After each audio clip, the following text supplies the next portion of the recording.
Oh my gosh, is it Friday already?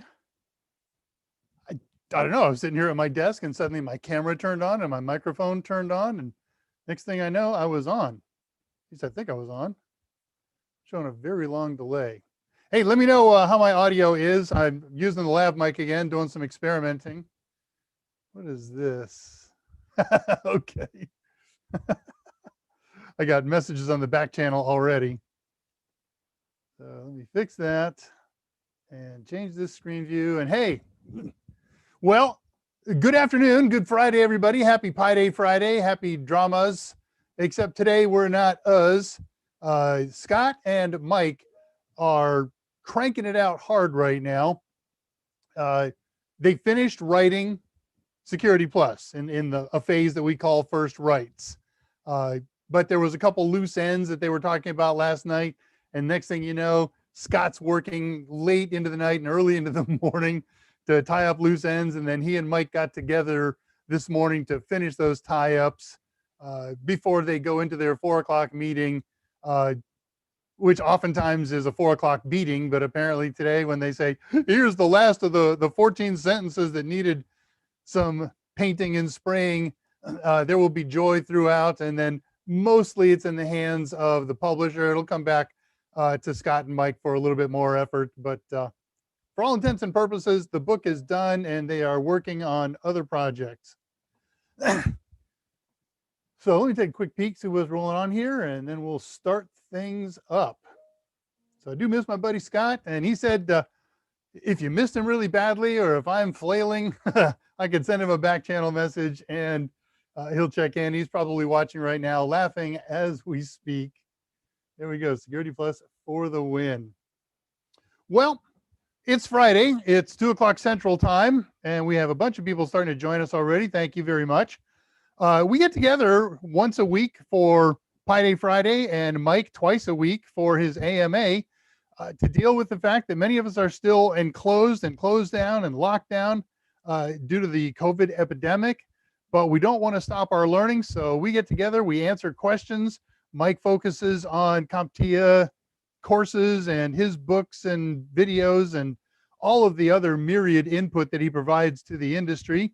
I do the same with a focus, of course, toward Raspberry Pi. We talk about Raspberry Pi and how it can be used just for general purposes, for fun, for great utility, and of course, how we can apply them into a learning structure. So they're great for making servers. They're great for illustrating principles. They're wonderful for the hacking type courses, the pen test, and anything that requires, Wireshark, stuff like that. So let me see if my notes talk about what we're going to talk about today. I ran across a note that says, this week's project, none. That's not what it sounds like it means. Well, first things first, of course, then. So we're here to answer questions. This is drama or dramas. Dave Rush, Ask Me Anything, and Scott when he's available, more often than not. And so that's the goal of this thing. We want to answer any questions that you may have developed with respect to CompTIA, with Raspberry Pi, with Linux, with just about anything technology oriented. You know the general rules of the game.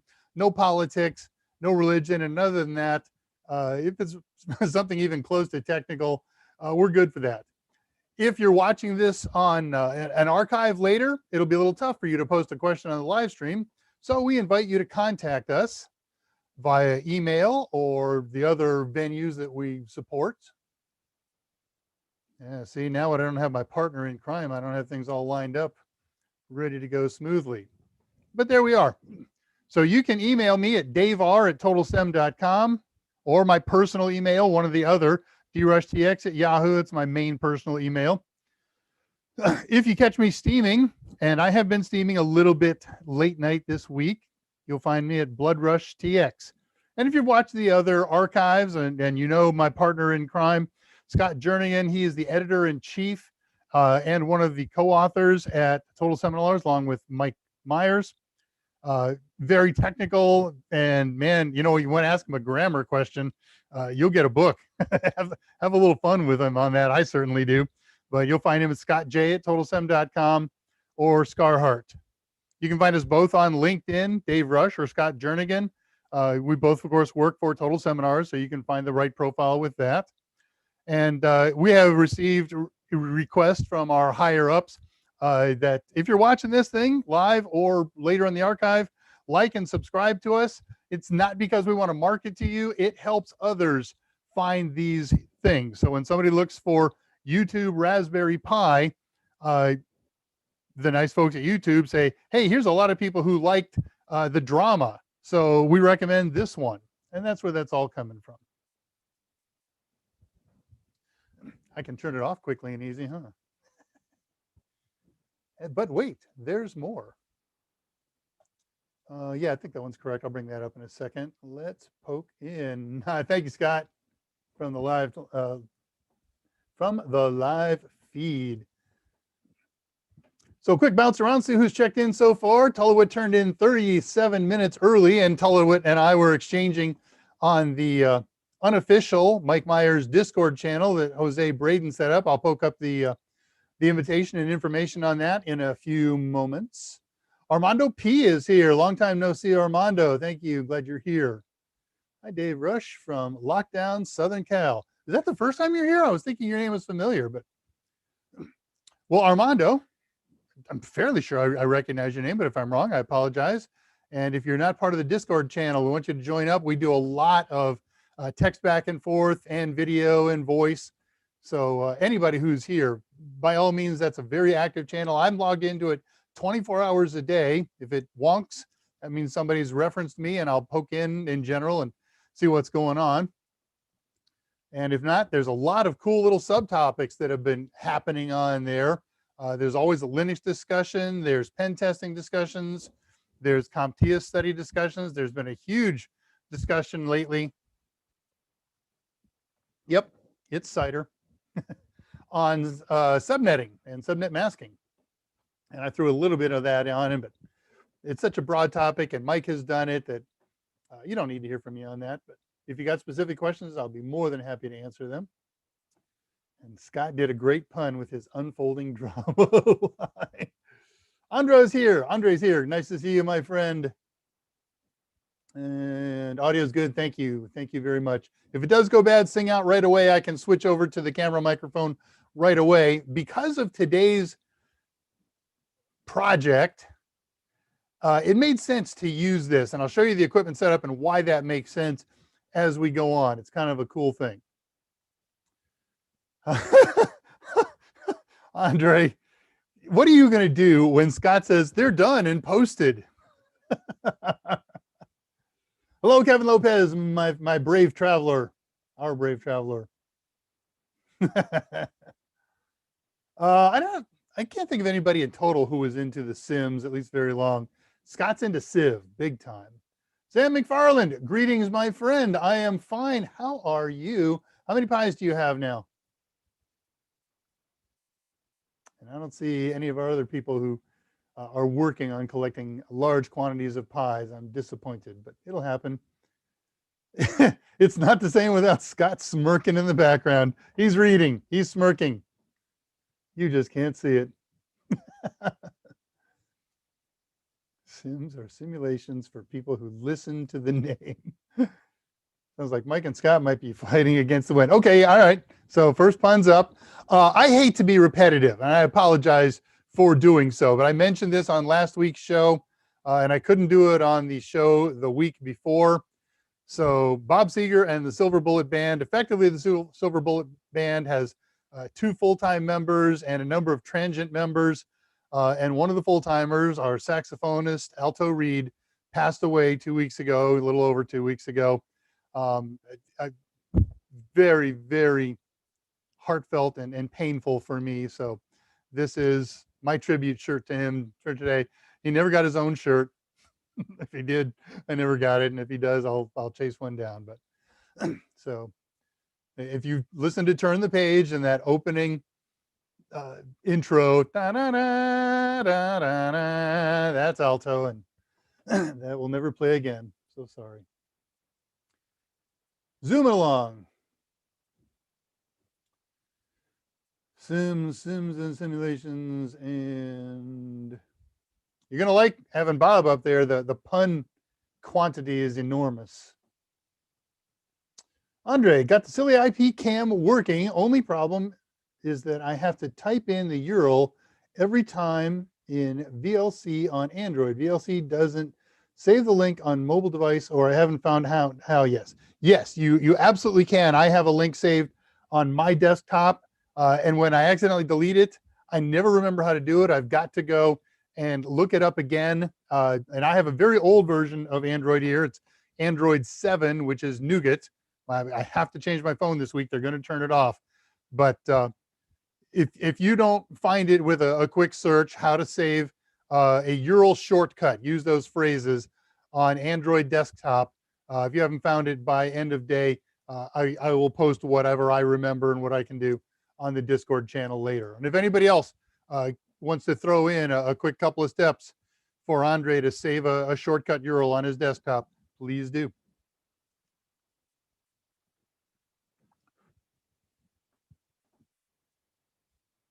Fighting against the wind, running against the wind, amigo, if you're going to do it. Hey, Andre, I never did see what you did to make those cameras work or what the problem was.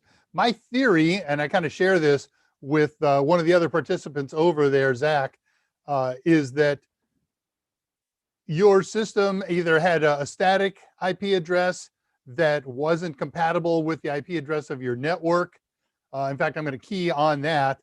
And my recommendation was going to be that you do a factory reset on it. That should put cameras back into DHCP mode. Then let it boot up, let it pick up an address from DHCP, and then find it with something that you and I had talked about earlier, Angry IP Scanner or Advanced IP Scanner. But you got it working. Andre, wasn't it the RB4B? Okay, you guys are talking together. RB4B.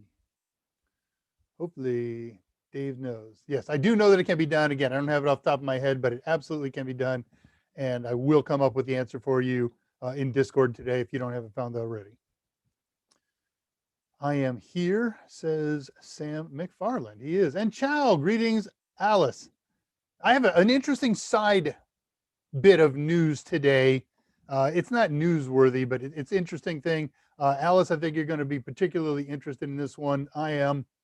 And a couple of others, you, once I throw it out, are going to say, hey, woo, found a new way to bug him. Okay, only one so far. I have patience. There it goes. Scott's smirking.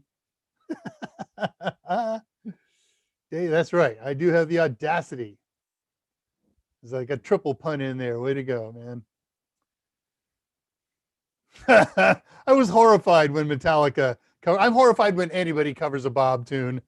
And there are two tunes that Bob covered that nobody in the world knows. One's from a Texas songwriter, You'll Accompany Me. Bob didn't write that one. He covered it. And, usually when somebody does a cover tune of something, it's better, it's worse, it's the same. It's almost always worse. Bob's is better because he got airplay first. But in listening to the original artist do it, that's a good song, no matter how you slice it. He did it just as well. So interesting stuff. I'm a music head. For those of you who are new at this, I just love to talk about music, particularly classic rock era stuff. What I did to make them work?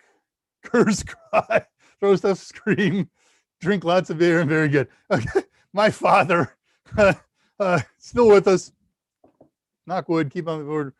His theory about fixing things, he liked to work on old cars, and in particular, old British cars, which are just a nightmare to work on. Even if they weren't a nightmare to work on, even when he was working on them, they were older, and it was challenging to get parts.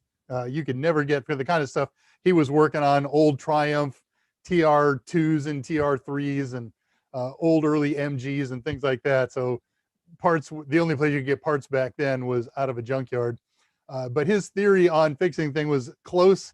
It wasn't just cursing. You can't just curse at something and get it to fix. There is a particular combination and order of curse words that must be used. And all of his fixing sessions were a search for finding the correct sequence for that particular fix-it project.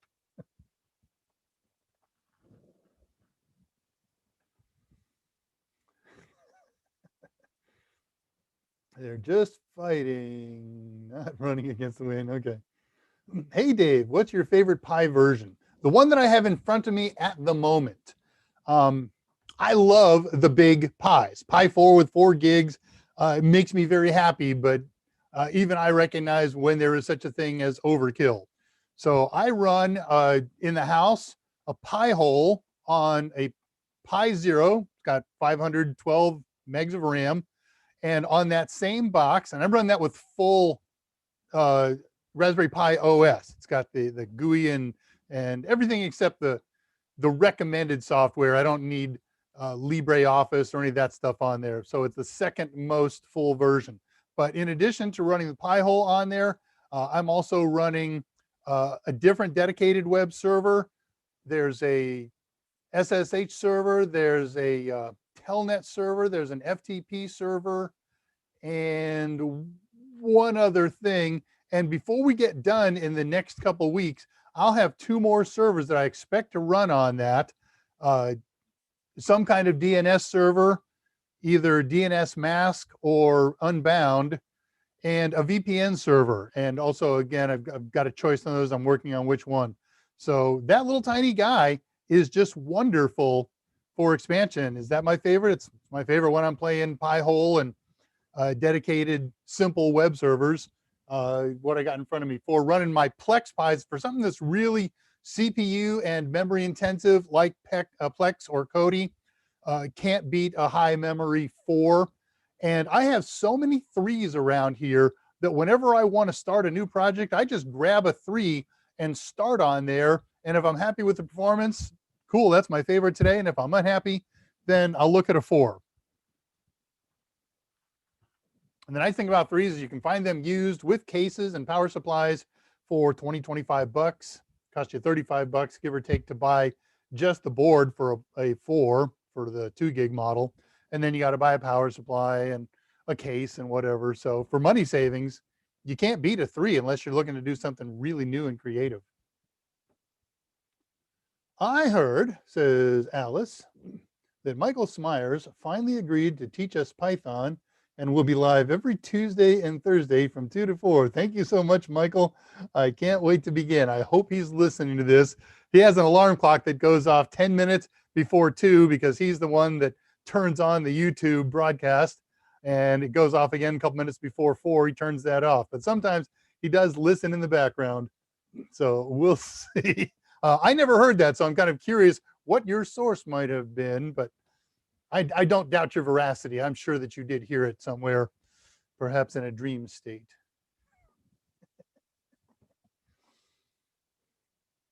Python 2. Andre, if it doesn't work, kick it. Okay, that's true. There's a specific label for that kind of service. It's called percussive maintenance, and we've all been there. If it still doesn't work, kick it harder. Right. What just beeped? Something. Can't be important, right? Here, I'll do a mic. See how important that was. That's a email, and I don't care about reading emails on here. Only back channel notes. So what we've got tonight to figure it all out. My kid doesn't like that song. It was the theme of some prom I went to in high school. So even if I didn't like it before then, and that's one of those rare ones that somebody can cover and do at least as good a job. So yeah, that was a Bob song, but then who was it? Kenny Rogers and Sheila E, whoever did that as a duet, and it was wonderful. It was wonderful tonight. In fact, I like big pies, and I cannot lie.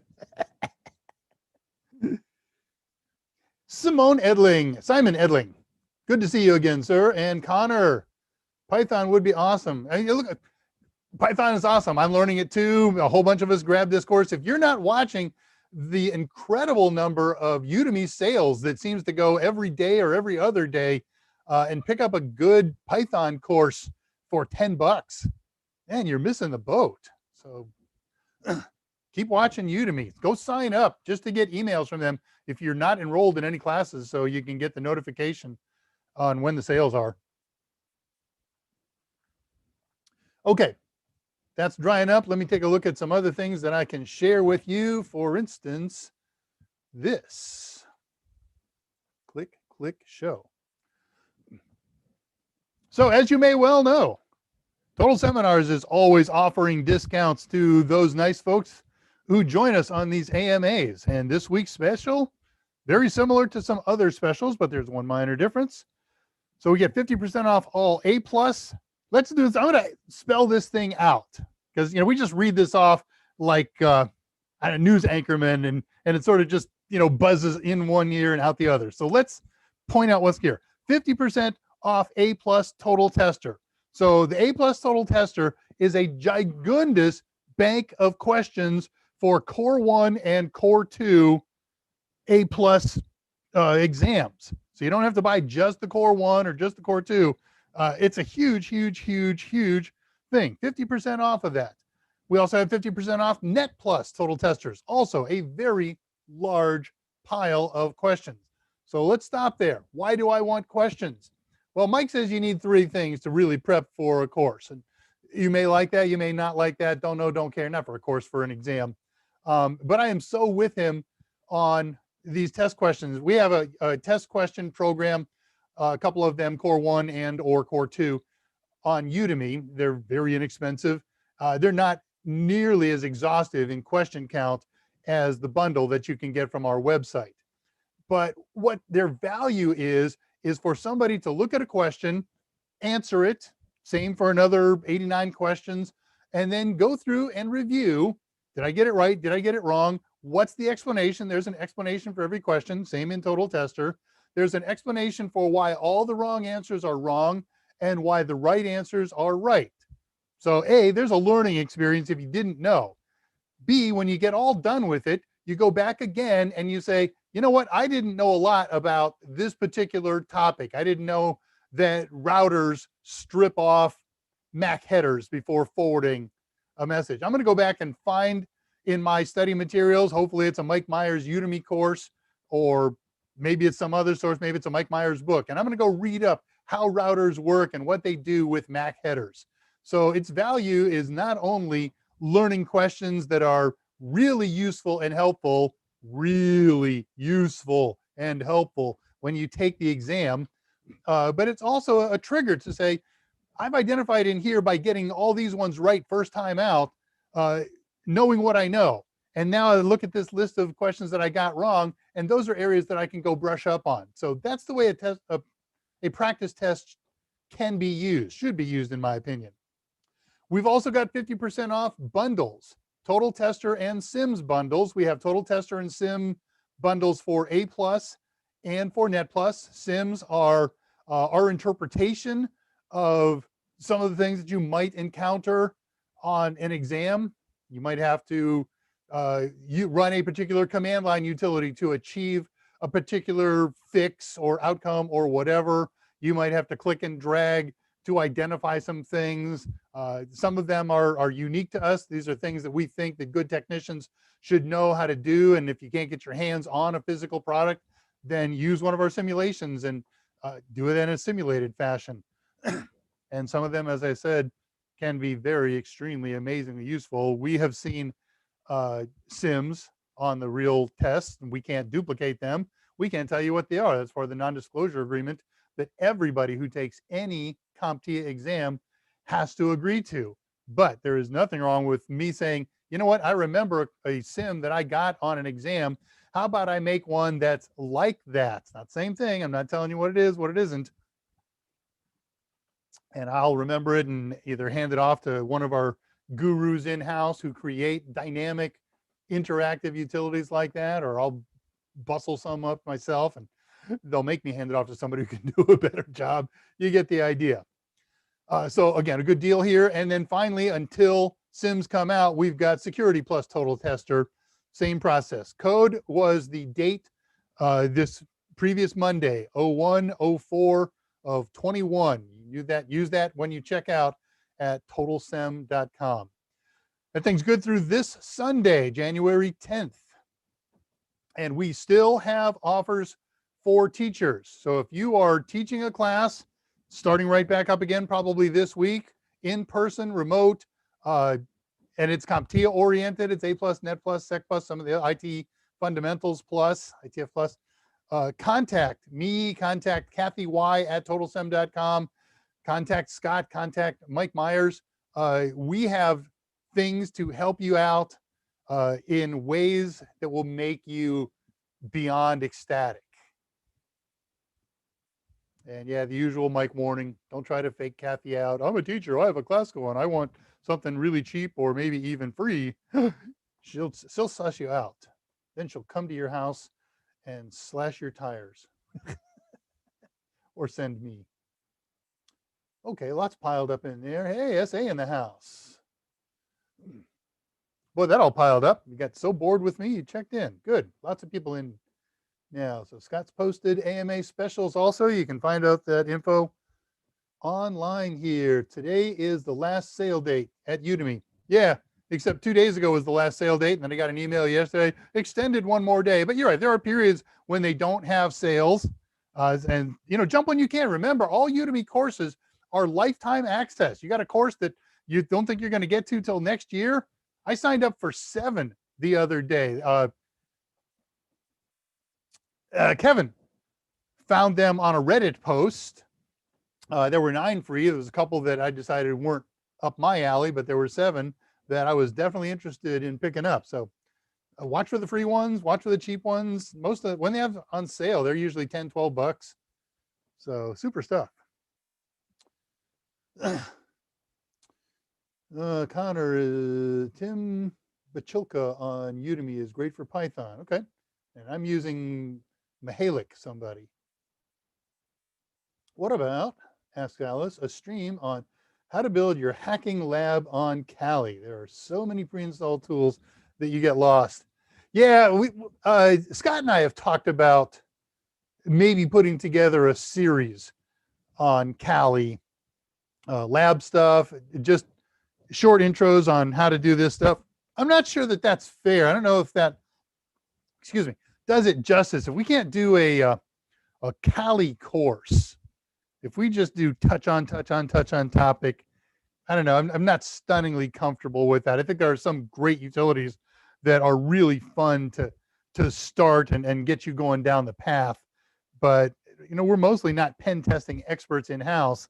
And I don't know if I would want to pretend to be one enough that you could become, you know, strong yourself at it. So we'll keep talking about it, see where it goes. And building a lab, that's not impossible when we talk about the physical and gathering the right software. We'd talk to Mike about that. That's kind of more in line with his AMA. Jim's course is one of the ones I bought. Very good. Very big pile of test questions. Okay, I may have missed the word of test questions. Perhaps bring in a Kali expert on Zoom, says Scott on the back channel. That would be wonderful. Maybe we do that.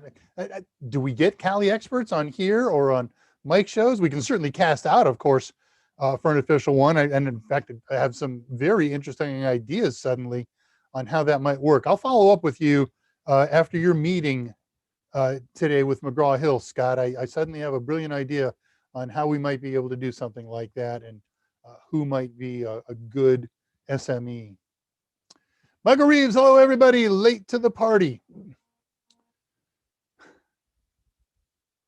Just before we started the stream, the missus was in here working at her desk next to me, and she started humming an earwig song. And my understanding, and generally for me this works, you want to get rid of an earwig song, sing it. So I started singing it, and that just wasn't doing it. So I fired it up on YouTube and I played it, and it's just worse. Red Solo Cup, guys. I am just singing Red Solo Cup in my head, and I can't even see what you're typing because it's so embedded there. And something about whatever Michael, late to the party. That's why. Let's have a party from Red Solo Cup. Yeah, if you're showing up late, it is required that you bring beer for all of us. I was in the low 60s this morning. We were 50. We're a little north of you. I woke up ice on the windshield. Yeah, that's right. Yeah, from where you are, you could get some. No problem. I'll send my wife a WhatsApp message and ask her to bring me some. You just got to go in the kitchen. You had an interesting beer for thanks. Yeah, New Year's or Thanksgiving, as I recall. No, you don't do Thanksgiving, Christmas. It's an American holiday. Sam, is there a way to update AT&T's router BGW210 because they haven't updated in a while? Well, so let's go with the obvious. If they haven't updated in a while, I assume you mean they haven't generated new firmware for it in a while. I would do a Google search or whatever your favorite online search engine is on BGW-210 firmware update and see if that takes you to an AT&T site that's got updated firmware. I doubt, very seriously, and this is kind of in line with the conversation that Mike held a couple of days ago, that third-party firmware is available for it anymore. Mostly stuff like DDWRT has slowed or stopped new development. There's still some stuff going on, but try that. Let us know what you find. Anybody else do? I'm not going to stop here since I'm solo and go research.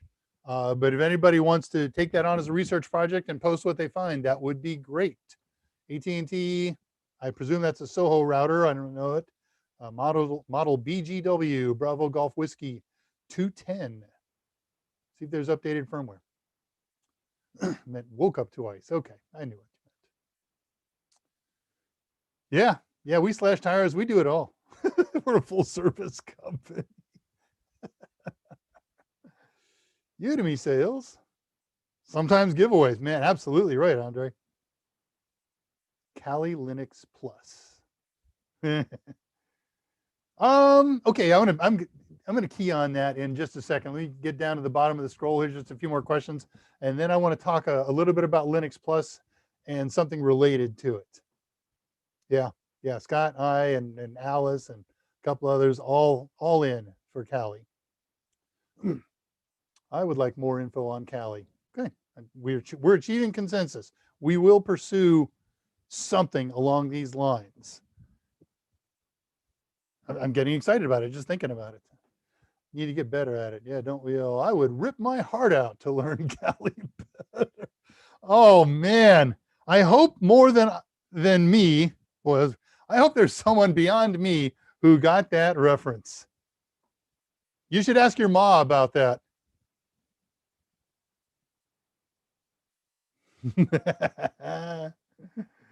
Rehearsals. Michael Reeves, it's all about wordplay. Yep.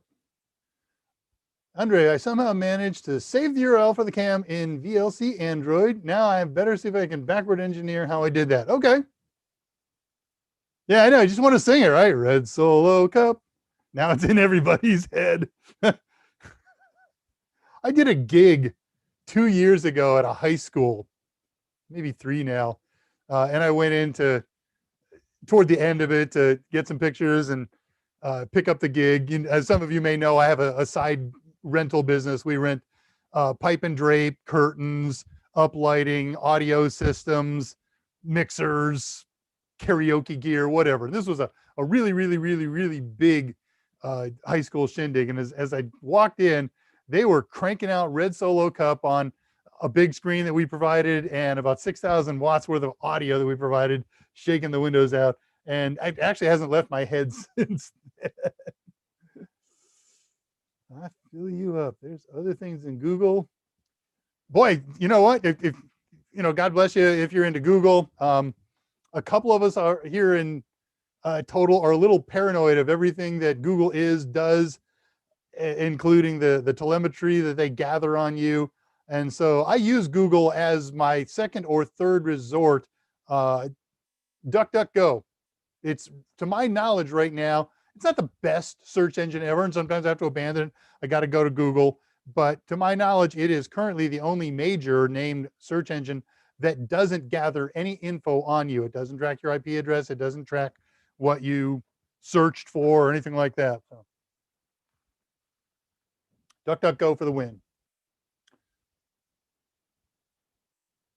Super scrolled. Nope, I didn't. I'm back. I'm just near the bottom, so it's okay. Alice Posse, if I hated you, but unfortunately I don't, I would ask you to explain the concept of load balancing. Good news, I am comfortable with the concept of load balancing, and I would be happy to tackle that one. Time mark, 14:35, first real question of the day. When I index these later, I have to call everything up to the first real question, introduction, and Dave reads comments from the YouTube chat. So now, mental note, 14:35, first real question. Load balancing. Okay, as a concept, in general, it says you have more than one box that can provide a service, and we divide the request for that service across those boxes. Now, how that's done is a whole bunch of different ways, but let's take a look at one or two common examples. Web server, common example. Let's say that you have a Raspberry Pi server. And let's make it an old slow one. Let's make it a Pi 0, only running at 1 gigahertz.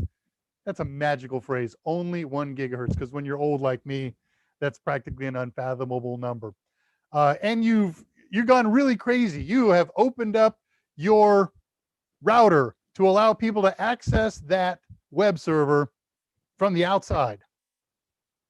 Well, that was great when it was you and Aunt Ginny and cousin Furpus, but now word of mouth has gotten out, and you're getting a lot of business on that Pi web server. So much so that it is becoming slow. Well, you got choices. You could replace it with a bigger, better, stronger, faster model, or you could add another one. So let's say you've chosen to go that route. I'm going to have 2 Pi Zeros. I believe that that can handle the load that I'm going to get. Well, the problem is they live on different IP addresses. They're on your network, so they have to have different names. And you can't tell half of the people out there, hey, I want you to go hit the one at 196.1.1.14, and the other half of you get it at 96.1.1.15. That just doesn't work. So we need a box ahead of them with an IP address that's going to pretend to be a web server. So we're going to put it in the DNS system. We're going to say it's a web server, and then we're going to configure it as a load balancer. As a load balancer, we can do this with a DNS server. We can do it with a dedicated box that is a load balancer, and give him different rules. One of the rules is round robin. For the sake of explaining round robin, let me say that I've got 3 web servers, and they all have different IP addresses. And for the sake of this demonstration, one ends in .1, one ends in .2, and one ends in .3. So here comes a request into the load balancer box. And it says, okay, well, the last time I sent one to one of the 3 web servers behind me, I sent it to .2. So round robin says, send it now to .3. The next request comes in. We loop around round robin to .1, the next one to .2, to .3, and we just keep doing that. And that's one of the ways that Google does their searches. They send them to all the different search facilities. Here's another one. Let's be a little bit more specific to Google. Google, of course, has hundreds or thousands of web servers, and they exist to receive requests, send those requests to a search engine, which in turn searches huge databases. The answers come back, they go back to the web servers, they're formulated into a web page and sent back to the requester. So we're going to have double load balancing there. First of all, there's going to be load balancers on the front ends that send either round robin or some other algorithm to the web servers in question. Now the databases and the database engines that live in the background, they also are duplicated because one would be overwhelmed. So in front of a pile of 100 databases and search engines is a load balancer. One of the web servers inside Google sends a message to one of the load balancers. It picks one of the database engines and databases to do the work, and then it comes back and all that stuff gets smeared around. So load balancers are used primarily when a single box can't handle a load, a set of requests, might be from a person, might be from some automated process or whatever. So we duplicate it. We completely and thoroughly duplicate it. And then we put a box in front that says, all right, some of the requests are going to one of you guys. Some of the requests are going to another one of you guys. Load balancers, load balancing. Let me know if that helped. That's definitely a project we could do here. We could take 3 Pis, dupe a couple of web servers, and build a load balancer. Asking Alice, he did. She did. And disco balls. Yep, I hung up the disco balls that were back here till next year. Scott's got one of my disco balls. I got a couple more over in the warehouse. Yes, DuckDuckGo, all one word. I love all Google all the time. I like how his eyes never blink when he says that.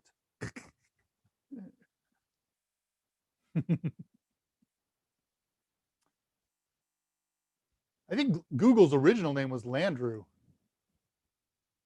Yeah, I know. I'm waiting to see who all gets that. Oh, almost at the end here. Gibson's, it's, right. Yeah, you know the old adage, right? If anything is free, you're the product.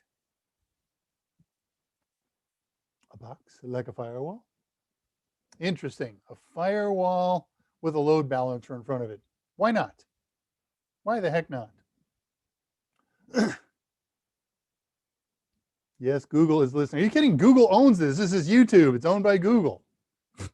Everything we do here goes straight to them, and then it splits off and goes to the U.S. government and the government in the Far East. I'm writing everything down. You don't have to. It's here on audio. You can play it back. Michael, I'm officially on Brave. I'm on Brave. Scott changes browsers as fast as he changes clothes. Underclothes. Let's be serious about it. So he has abandoned Brave right now, but I love it. I freaking love it. It's almost as good as Pi-hole.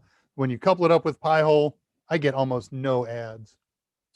Connor Wellman, 60s. I'm worried the government may wiretap my phone. 2021. Wiretap tells me the details of my daily schedule. That's good. I'm going to steal that. Expect to hear that again from my mouth. Does it really? Yes, it really does, really. Dose it really, too. Tor, how does it work? Ugh. I don't have enough expertise on Tor. I'll save that one, pass it on to Mike. He can talk about it. And if he doesn't talk about it, next week I'll get into Tor. There are lots of people who make Tor routers out of Pis, and Tor browsing is supported by Brave.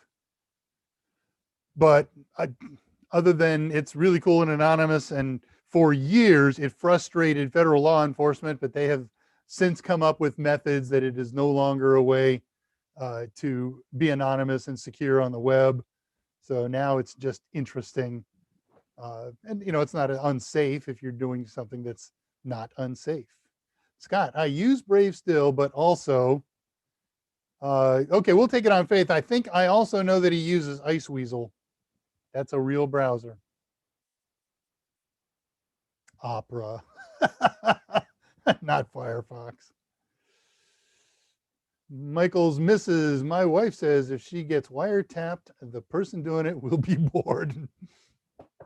Good, I'm happy with that. Recipes and cat pics. Oh no, cat recipes. Okay, let me take a break from this for a second. Then I want to talk a little bit about something that has come across my desk in the last week or so. There's nothing official going on here, but I've been sort of given permission to do something in the evenings, which I guess I could have done anyways. But there is huge demand for a Linux Plus course from Mike. He would be obviously just a wonderful presenter for that. His time constraints don't allow it. We're looking at other possibilities, maybe bringing in one of the experts that we know of who could do that. Oh, by the way, we do have a Kali Plus. We do have we got a Pen Test Plus course and a CYSA Plus course that use a lot of Kali. Those, as always, are on sale at Udemy, most likely today. So I'd check into that. Anything that starts with total. And look up Dr. Michael Solomon. He's done our pen test stuff. All right, I'm off tracking here. So I and Scott have wanted forever to do a Linux Plus course. And again, we're all kind of time constrained out. It's not possible, but being locked at home gives me a lot of time parked in front of this thing. I do a lot of research, and it dawned on me that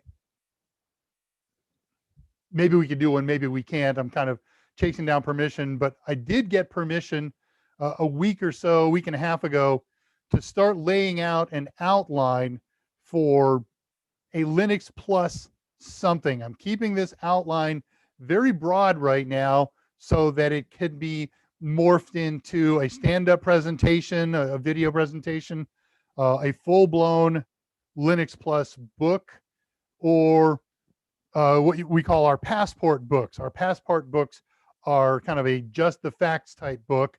It doesn't come with depth and background on a topic. It comes with here's an objective, here's what you need to know that we know is on the exam, or what we believe is important is on the exam. And so it's bigger than a cram book, and we're all philosophically utterly opposed to cram books. So this has useful information in it that isn't designed just to get you through the class, but it's also not designed to say, you've never seen a computer before? Let me take you from page 0 through page 1645, and you'll know enough to pass a Linux Plus class. It falls somewhere in between there.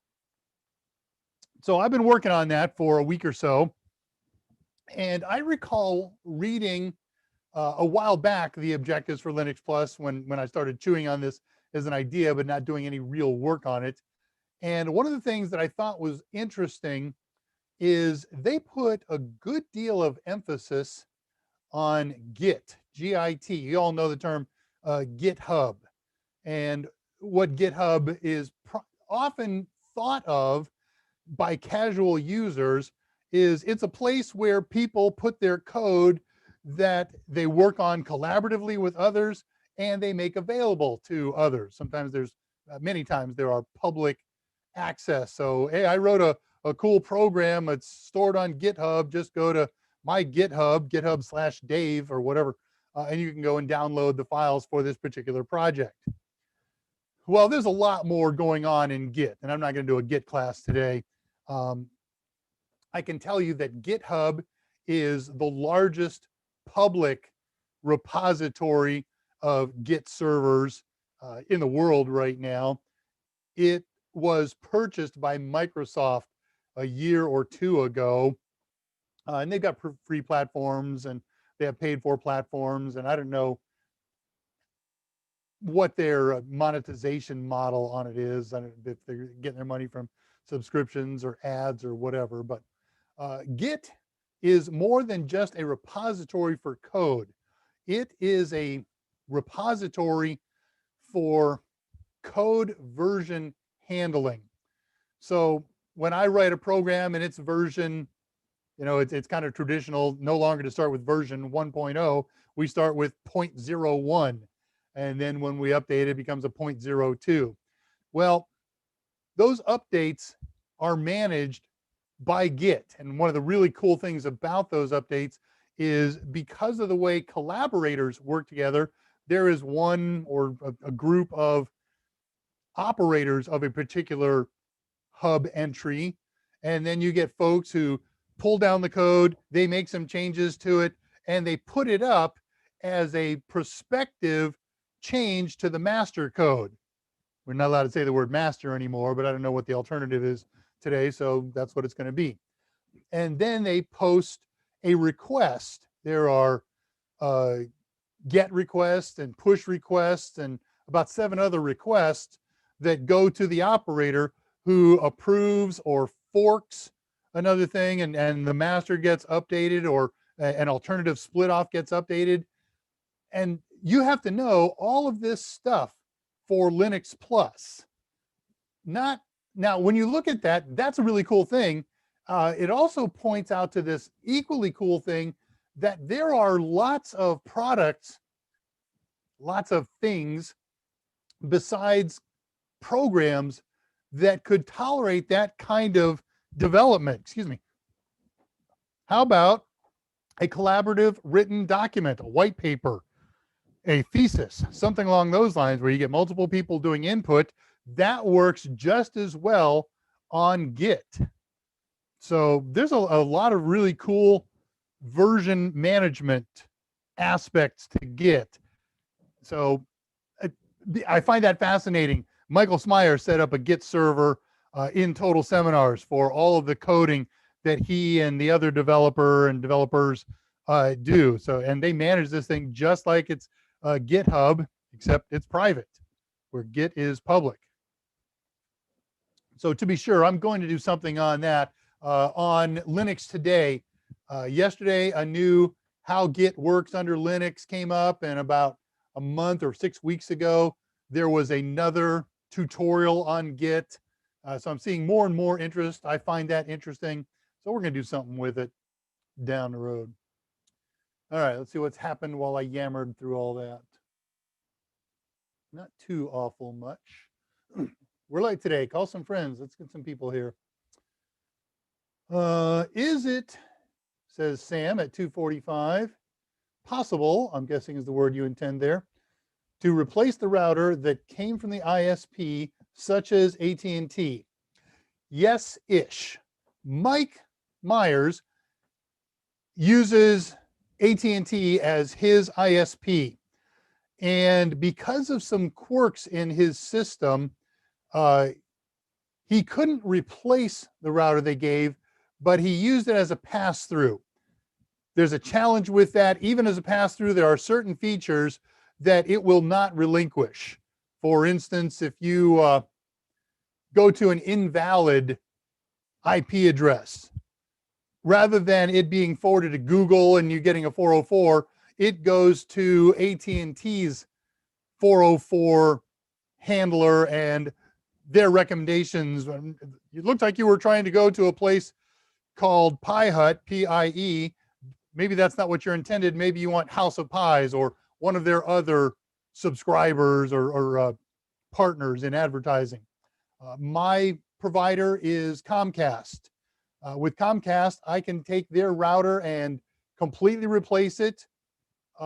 Again, for similar reasons to Mike, it makes more sense for me to use it as a pass-through. But when I use it as a pass-through, good news, I don't lose anything. I get every piece of data in that I want. I get every piece of data out that I want, and it just becomes an invisible box in the way. But yes, technically speaking, you can replace your ISP's router. You may have to check with your terms of service with your ISP as to whether or not that's allowed. One of the things that your ISP does is it registers the MAC address of the router that they provide. And when your account gets set up, they make a call to your router's MAC address, and it responds and says, yes, this is me.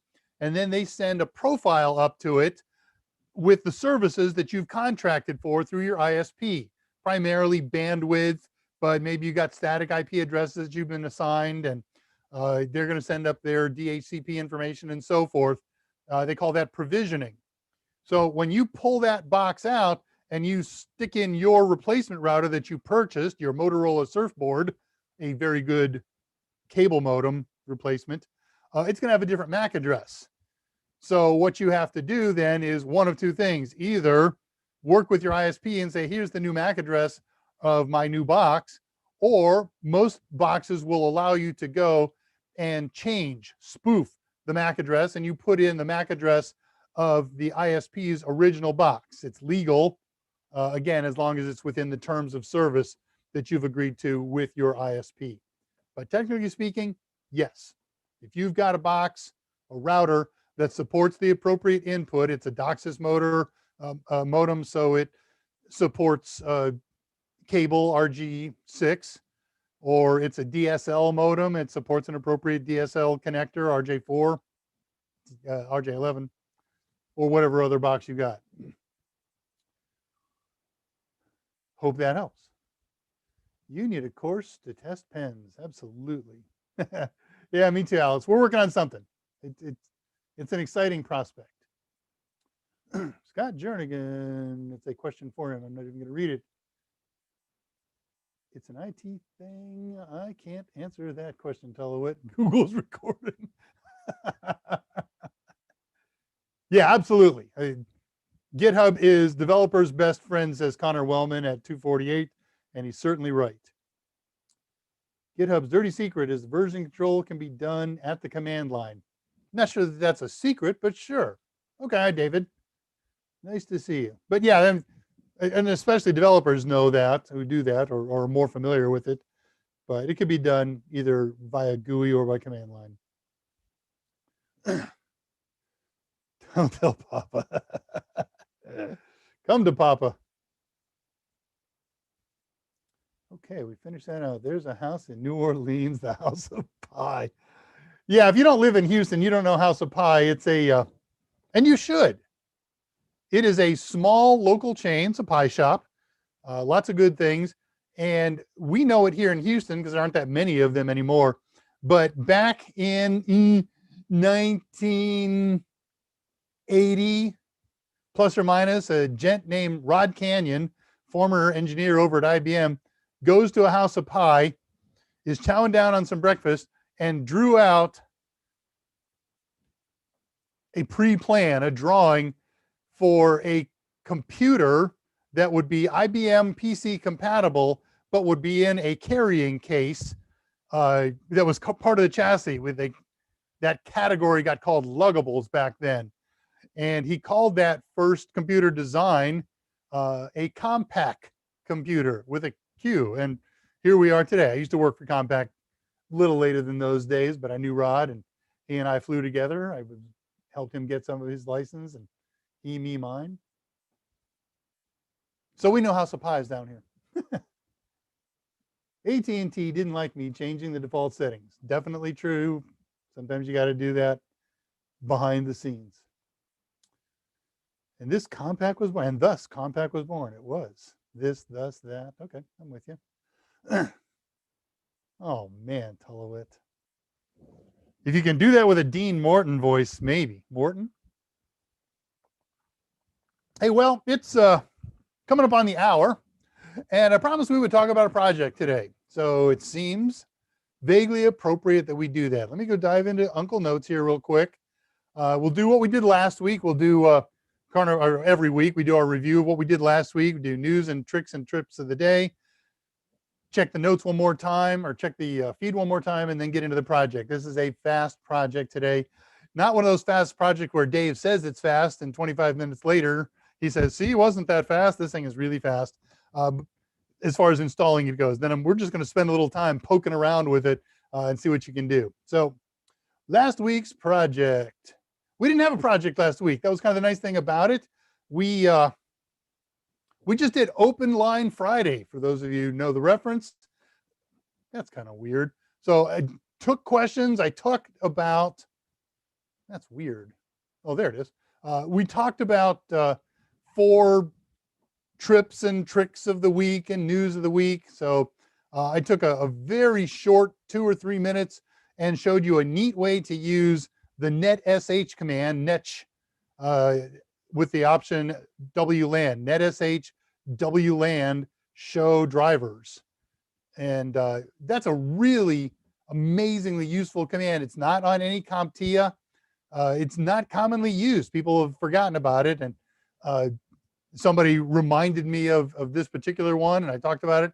And if you haven't tried it, netsh show drivers, it will show you a lot about your Wi-Fi configuration, not as far as what you're connected to in the outside world, but as far as the hardware that you have installed, the drivers, the settings, the versions of 802.11 supports. That was very cool. I talked about a temporary fix that I did on my machine to fix a lease time problem. It is not a permanent fix. Once a week, I lose my IP address. and have to reset the NICs. I haven't got that problem figured out yet. So I make sure I do a reboot in the morning before I do one of these things so everything is fresh. We showed the missed step that I mangled 3 weeks ago in SSH, and mentioned to you last week that IQ Audio merged with Raspberry Pi group, and now there's some really cool digital to audio converters, DACs. What we're going to do today, we're going to install an audio editor called Audacity. Very popular, been around for a long time, developed early on for the PC, was updated to support Mac, was updated to support Linux, was updated then again to support Linux on ARM. So it works on Raspberry Pi. It's very complete. I've been playing with it, comparing notes against my Windows version. Everything is the same. And one of the really interesting things about it, I think, is its development philosophy. There were other mixers out there and there were other audio editors out there. The folks who developed this were trying to make a singular improvement, and that was speed. How fast can we apply these audio edits? And it's still blindingly fast. Is it the best audio editor out there? Of course not. It's free, though there's some free, very good ones that are very powerful. But for what many people do day to day, we do so much of our own personal video production and audio production at home. Maybe you've added an audio track, or you have an audio track and a video track. Maybe we recorded what I'm doing here today, audio and video, and I want to modify that up a little bit and add a laugh track every time Tullowit puts in a pun, so I can come up with a laugh track and incorporate that, and just a billion other things that I can do with this. And it's quick and it's powerful and it's easy to learn its basic functions. And there's a learning curve, but it has really cool, awesome, amazing, powerful functions. So I'm going to show you how to install it. I'm going to show you a couple of the things that you can do with it, but there's so much more than what we're going to get into today. And I'm not here to teach an audio editing course. Here to get you started on it so you can pursue it if you're interested in it. Okay, last check of the questions then before we say Uncle Launch. Hey, look at that, a bunch popped up when I do that. Sometimes I'm just going to laugh at them and not read them. But Scott does.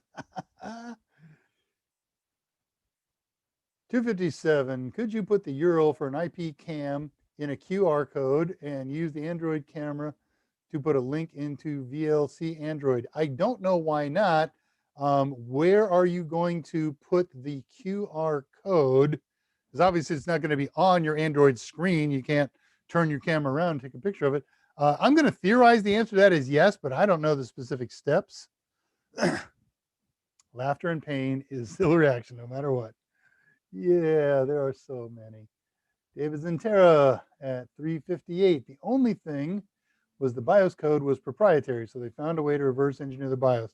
Yeah, someday if anybody's interested, we'll tell that story, how to do clean room engineering. That sort of set the standard for a lot of other kinds of technological copying, if duplicating. Complicating is not the right, copying is not the right word. The URL from IP, QR, David or Scott. Hey, isn't Open Line Friday from the other Rush? I wonder whose name came first. Nope, he's older than me. Searching TA, could print that out. And look, bottom, let's do the QR code thing for a minute. So what is QR code? It is just a graphical way of representing something textual, right? Even a link is textual. It's https:// here dot there dot everywhere. So all we were doing is just finding another way to scan some text into a device, into a scanner, and then what do you want to do with the output of that? We've got to pass that either via a text converter that should be built into most scanners because they support links, into some output, either directly into the input of a VLC go-to entry line or to some other file that VLC can read. So doubtless it can be done. The specific steps seems kind of overkill, especially unless you're doing this, hundreds of times. Oh, maybe you're using this so that others could access it. Interesting. Yeah. Could print it out. Alice, audio, I love extreme low band pass that makes your teeth chatter and your windows creak. I have a use for that. Can I bring this into frame here? Yeah. Let me spin this around. This, not surprisingly, is a very old microphone. It's about 90 years old. Okay, something slipped off, but it wasn't important, but I got to move it so I don't slam it. It's electronics. So I bought that off a Craigslist deal when I was traveling in the Atlantic coast area. Took it home on a plane. Security laughed real hard at me, but they let it through, and I got so much attention for that thing just walking through the airport. And I took it on board, put it in an overhead base thing. The next project was make it work. So I never opened it up. I didn't want to clean out. It's what they call that's a 2-button carbon microphone. And I'm not going to get into the technology with you, but it requires a split power supply, a variable voltage. So I built one. It's in here. I'm not going to open that all up for you. There's batteries support in here. There's wall wart support. And then I had to, as part of that circuit, I had to come up with appropriate levels for modern technology. So I built some circuitry to do that. And hey, now all the circuitry is built. I got an input device. I've got a recorder. Let's do some recording. So I hooked it in and I did sort of the Watson, come quickly and a couple of other things like that. And then when I went to play them back, it sounded like dragging a cat across a slate chalkboard. It squealed and it screeched and it hummed and it had popping noises and incredibleness. So I took that recording, I imported it into Audacity, and 6 minutes later, it sounded like the original voice recording, a little teeny, little bandpassy. It's 90 years old, but perfect and clean. Audacity has such great tools already built into it to make mods to the audio signals. So it's just neat. It's just powerful. So I'm with you. There's a lot of really awesome editing tools, Alice. Mine just asked me to move my speakers away from his wall. Then it's a nice thing to do. Or turn it down. I can't believe after your pun, I got that something. All I heard was turn it up more. All right, let's talk about installing Audacity. Let's see. Is there any reason for me not to do this? Yeah, this is kind of cool. Bringing up a Raspberry Pi. Stand by. How about, let's stick one on drama just so you get a chance to see it. I've got it set up on another machine. That's where I'm going to use it because I've got a bunch of saved practice files there, but I want you to see this. I know you're not seeing it yet. Stand by. Permission denied. Oh, okay, we did that. Now vShare.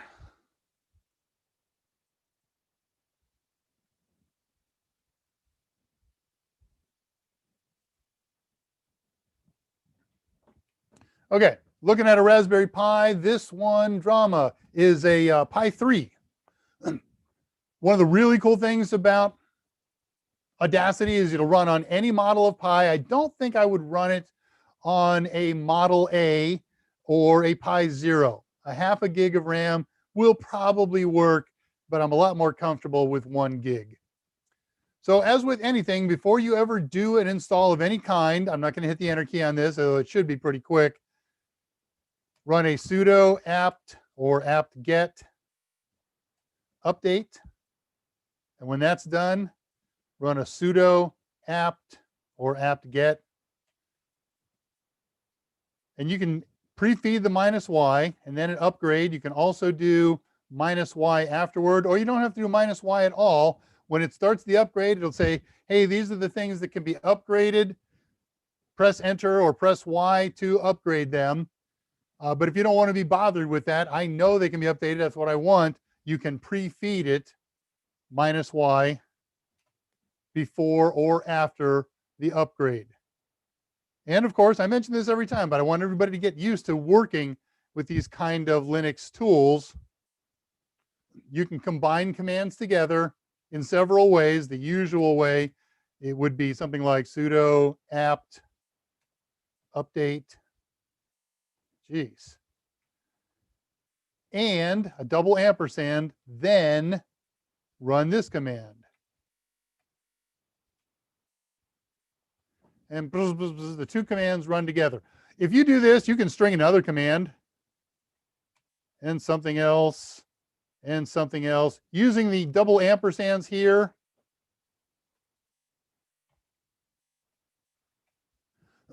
What happens is the first one runs and then it tries to run the second one and it runs. And if any of them fail, the system stops at the failure point. Okay, I'm not going to run any of the other ones afterward.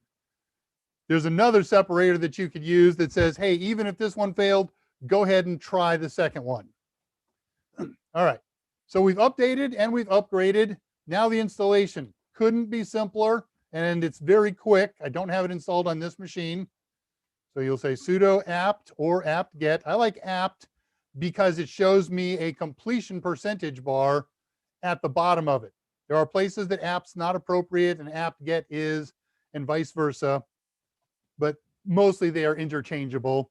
So sudo apt install Audacity. Now I'm brain farting. I'm not following my script. So what I'm going to do here, I'll do it this way. Sudo apt cache search Audacity. This will take a second. Okay, there we go. Audacity. Their website isn't called audacity.com. It's Audacity Team. So I wanted to make sure that wasn't the case here. So sudo apt install Audacity. Now, Audacity comes with, oops, you want to continue? Yes or no? Yes. A whole bunch of audio editing tools. And they're built into it. Some are actually built in, and some were created above and beyond by others sometimes, or by staff within the Audacity folks. And they are plugins, they are add-ins. This version has a lot of the common plugins that you would normally install manually after the installation yourself already put into it. So we're not going to have to do that, but I will show you how to do it. And this thing is going to sit here and buzz and grind, and we don't need to watch this because I have it fully installed. When it gets all done, it says Audacity is installed. I want to hang out here. It's sped up all of a sudden. We'll see if it doesn't hang too awful long. But I'm already getting impatient. So I'm going to break that and take us over to the machine that's already got it installed. Nothing special happens when this gets done, except for this one very cool thing, which again, I'm going to show you on the other machine.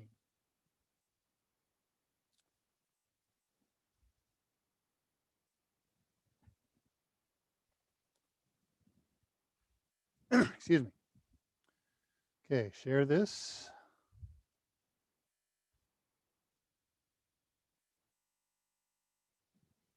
Okay, so here's the machine. The installation is complete. Couple things have happened. Here's one. Over in the Raspberry Pi menu icon, in the sound and video category, tab, whatever you want to call it, here's Audacity. So we launch it from there. It wasn't there previously, of course. And I've left this on. I don't know if you can see this. Let me see. I can't see it on my screen. So I don't know if you can see this, but a pop-up comes up with helps and tips and traps every time you do this. And you have an option of selecting don't show this again at startup. Okay. So there's a whole bunch of ways to do this. I'm going to start by bringing in a simple soundtrack, and this might have volume too low for you to hear it. Don't worry, I've got a fix. So I'm going to start by importing audio. Now what I did is I just went to a website, and in fact I want to show you that. Let me stop this share for a second. There's two things that I want to share with you.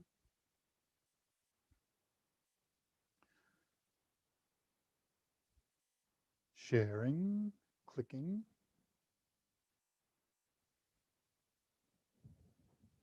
Okay, first of all, if you want to pick up Audacity for your Mac machine or for your Windows machine, it's over at audacityteam.org, and you can browse your way through the main page and find downloads, or you can just go to audacityteam.org, whack download, and you'll find 3 versions there, a Linux version, a Windows, and a Mac version.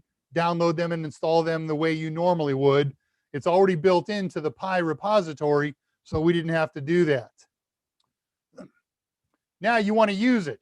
And of course, the reason you probably got it, besides Dave says this is something really cool, you should download it and play with it, is because you've got some audio file and you want to do something with it. So, okay, start experimenting. Rule number 1, make a backup copy of it, because it's real easy to mangle the original. But this is a really cool site.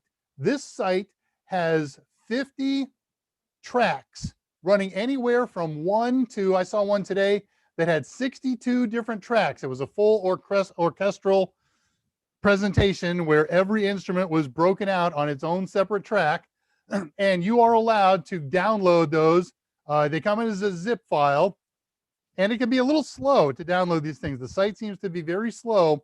I downloaded the first one, which was about a 75 meg file, I remember. And it took about 5 minutes. A 75 meg file should take about 10 seconds, but there you go. It may have been a slow day because I did download some other ones this morning, and they seem to have happened much faster. But it's a really cool site, and there are plenty of other sites like this. So cambridge-mt.com, whack ms, whack mtk, and you'll find all kinds of neat little downloadables. In fact, I want to show the site to you. I've saved it somewhere. Click here, click here. Not there. There it is. Okay, let me share that with you. So I want to show you something cool how this works.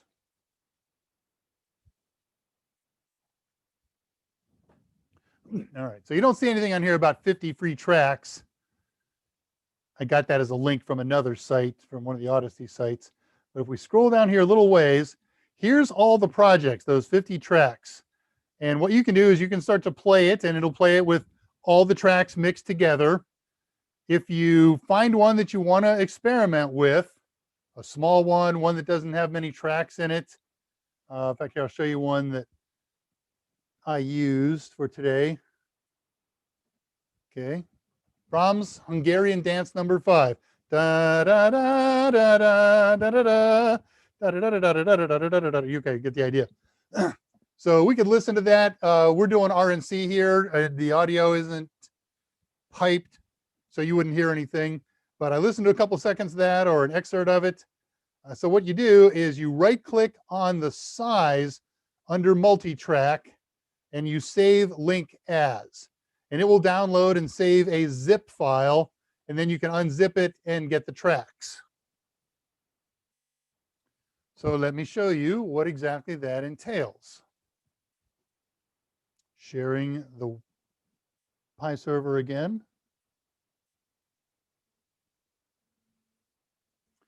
So I unzipped some tracks and I saved them in the music folder under my home folder here in Linux. So I can say file, and I'm going to import it. It's an audio file. And I'm already set up to look in this folder. It's in Pi Music. And let's pull up a one track. It's already mixed up, but it's got good volume. Nah, tell you what, I'm going to show you an individual track. Makes more sense. And then we can show you a louder one. You may not hear this. Turn your volume up. I've got everything maxed to my ability. there's a limitation with my setup here. You get a little preferences set up. By the way, is the default on this screen, I'm hoping you can see this, is a warning that defaults to make a copy of the files before editing, which you should do. I have made that copies already, so now I'm just going to say read directly from the original. And it goes buzz, buzz, buzz, grind, grind, grind. And here's my audio file, starting at time mark 0 and going to a little past time mark 245. I'm just going to try and play that right now. I can't hear it, but you might be able to. I can't even hear it in my audio. Am I dead? Check, check, check. Okay, now my mic is working. Oh, let me turn the input up on here, see if that helps. Check, check, check. No. That's weird. Oh, wait a minute. There it is. I hear it. Very faintly and very quietly. But there's sax playing Brahms number 5.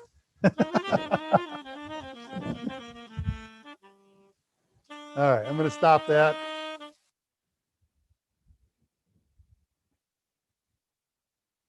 Let me look at something here. Zip, zip, zip, zip, zip.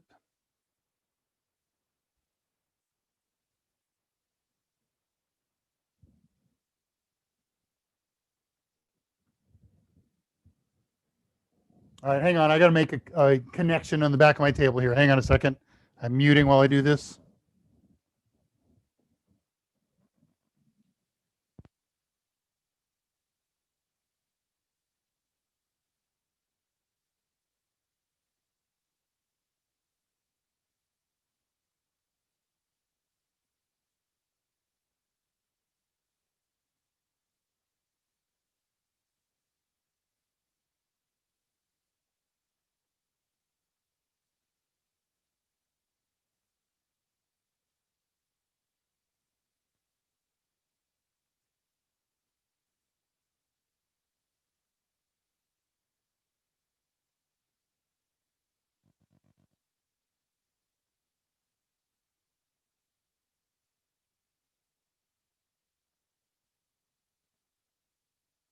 All right, I hope that didn't make any popping noises. It shouldn't have.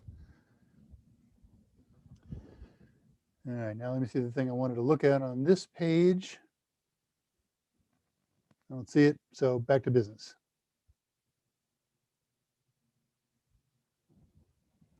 All right, so very good, thank you.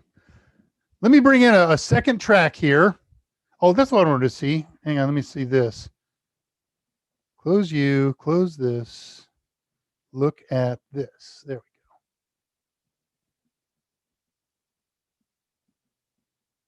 we go. I'm looking for the, I'm looking at the chat feed. Just let me know if anybody could or could not hear that sound. It was so tinny, there we go, and annoying. Why stop it? Okay, yeah, it was tinny. I got a better thing, so we'll get there. Oh, that's cool. All right, back to business here. So I'm going to add in another tinny, thin little one. This is the second track that was recorded with this thing. So I'll import another track. Now this one's really easy as exercises go. We did the sax as the first track. We're going to do a guitar as a second track here. Get the same little warning. All right, 2 different tracks. So let's say I'm playing my music. It's tinny and it's horrible, but there it is. And I come to a section that I'm not happy with. It's too quiet, right? Starting there. And specifically, the guitar is too quiet. So it starts at a time mark here. And I'd have to listen to the whole thing and do all this. I'm not going to do that, but I just want to give you sort of an idea. So I'm going to mark out a section. I click, I drag the section that I want to mark. And this is the section that I want to modify. To modify it, we go into the effects. And you can see all the effects. I'm not going to cover all these things here. Amplifying it is one of the possible effects. Now, this thing, the way they recorded it, I can't make it any louder with this particular effect. There's another one that I can use, and the slightest bit of change makes it so loud that it becomes unbelievably clipped. I got another clip that we can do this with. but it just doesn't work with this particular track. So I just want to take a look then at some of the other effects that we can do, and then I'm going to show you some other ways of doing effects and getting in new effects. Auto ducking needs a control track. Look up auto ducking. Okay, again, I'm not going to hold an audio engineering class here today, but it's kind of cool. We can add or subtract bass or treble to it. I love this one. You can change pitch, speed, or tempo, and it's just awesome. In fact, here, let's do one.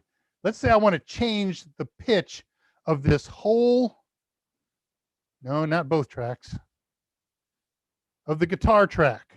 So right now, these are both in the key of F. Let's say that I want this guitar track to be a little more harmony than melody. So maybe I bump it up to the key of A. So we change the pitch, and he's analyzed it, and he says, I figured out that you're in F. What do you want to change it to? And bam, we move it to A, and it will repitch this whole thing. When you play it together, you'll hear a much more harmonious or potentially disharmonious, if that's your intent. That's just awesome. Speeding up this track wouldn't make much sense because it would be playing faster than the other track, but you could do it. Maybe that's really good for some kind of background track that you want to speed up a little bit. That'll and what's really cool about this is when they change the speed, it doesn't change the pitch. Oh man, that's magic. And same thing for tempo. There's a click remover. So if you're hearing drum click or any other electronically generated click of some kind, background click, that'll remove it because that makes a very specific signature. You'll see spikes that happen in the audio presentation, the graphical presentation. If we use this compressor, oops, I just okayed it. I didn't want to okay it. A compressor makes a new artificial ceiling and floor for this sound. So what would happen is if I change the compressor level to something on the order of along the top of here, it would actually have the effect of bringing the volume all the way up here and all the way down here. And it's explosively loud. It's so loud that there was no tiny setting that I could do on there that would change or that wouldn't make it clip. And it sounds like an old modem connect. All right, so I'm not going to read all these to you. You get the idea. You can distort things. Echo's kind of fun. If you're doing a presentation like I am right now, you're just talking. The only echo that I get in this room is the sound that comes off a wall that's about 8 feet in front of me. That's not much echo. Maybe I want to sound like I'm on a sound stage and you're in the back row. Add a little echo, and by default, oops, got to mark some out that you want to echo. I'll do this on a good sound where you can actually hear it. It's really cool. Effect, echo. And set your decay factor, your delay time to 0.1 second. And that sounds so perfect. It sounds like you're on a big sound stage. You're using a PA system in a small stadium. It's just a wonderful, wonderful sound. We call that making it wet. Not analyzing and affecting. All right, you get the idea here. Phaser's kind of cool. It makes it go wah, wah, wah, wah. Increase and decrease the volume, and you can set the pace at which that happens. Full repeat, full reverb. Now, plugins come in about 6 different flavors for all audio mixers. The big 2 are called Nyquist and VST. And here's a bunch of 16 Nyquist effects that have been added into this thing. The cool thing about Nyquist is it is a scripting language. It's done with English type words. Excuse me. Let me come to ahead and talk to you for a second about this. And so we've got this Nyquist tool. Obviously, the words are special, and you can start typing in Nyquist commands and make those commands happen real time on your audio signal. Or you could collect those commands together into a file, save them with the extension .ny, and now you've created a Nyquist plugin. And there are thousands of Nyquist plugins out there. And I'm going to show you where they get saved in here and how you can get them and save them. The other technique is called a VST. Somebody look it up. Tell us what it stands for. I've never known. It's a very old kind of standard. And it's its own language, but it's not English. So to create one, you're going to need a VST development kit. You create a VST plugin module, maybe one that does echoing and compression at the same time, maybe something totally new. It has an automatic pitch shifter, so it sounds like the Star Wars bar band, whatever. You can put VSTs in. And there's 3 or 4 other plugin types that can go in here. So I'm going to show you a little bit about adding a Nyquist one. Step number 1 is to download a Nyquist. If you just do a search for Nyquist repositories or anything like that, you'll find lots and lots and lots and lots and lots of them out there. Copy them. If they're in a zip file, unzip them, and then just stick them anywhere that you can get to in your Raspberry Pi. So I've got a Nyquist file. Let me share the server with you again.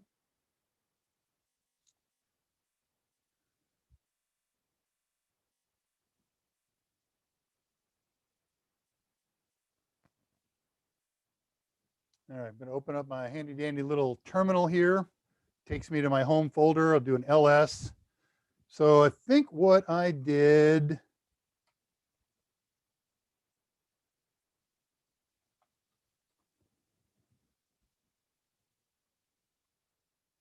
all right, I downloaded a file at some point, a Nyquist file called dhum. So if you've ever heard that, sort of bassy hum that goes, bzz, it's more like a buzz as much as a hum, and it's got picked up because you ran your cabling past a fluorescent light or something like that. We got to get that out of there. So I could work from it here directly. What I did instead, oops, I got a folder here that was created by default called music. Let's dive into there. And I copied it here into this folder, dhum.ny. So now we go over to our utility.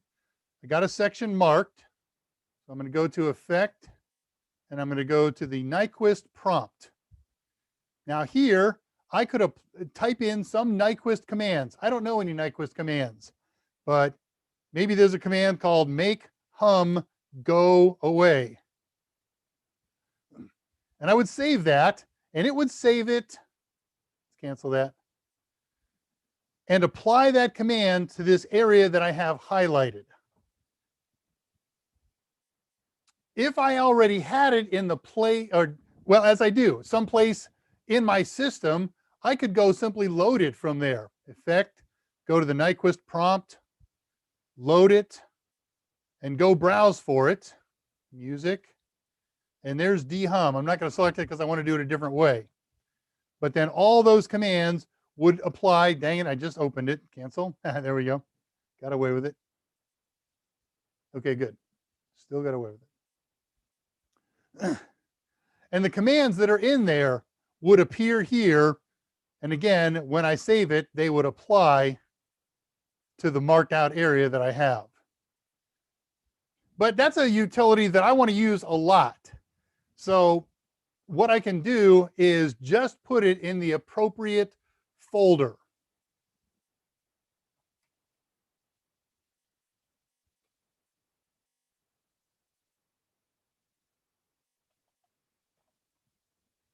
Okay, so there's a folder off of the root called user, whack share, whack Audacity, whack plugins. Let's go take a look at what's in there right now.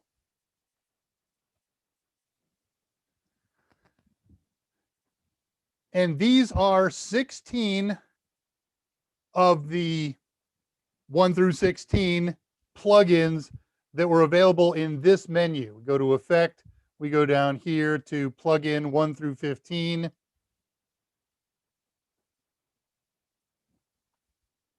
Here's clip fix over here. And here was clip fix in here. And you can see the crossfade lips and the crossfade tracks and all. So all I got to do to make that dehummer permanent, got to do this with sudo, is I'm going to copy star.ny to user share Audacity plug dash ins. Oops.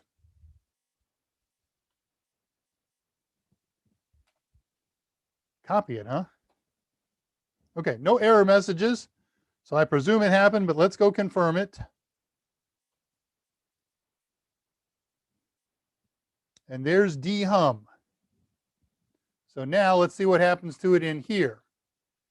I go to effect and I look in the D's and there's no dehum. All right, let's see what we have to do is we've got to add or remove plugins. And we go and we got a couple different organizations of all the plugins. All plugins, all the disabled plugins, all the enabled plugins, all the new plugins. So if I go to new, I see dehum here. I would also see that in all. Just got to go find it alphabetically. Dehum. So now I got to highlight it and enable it. It's not new anymore. Now it's enabled. We okay it.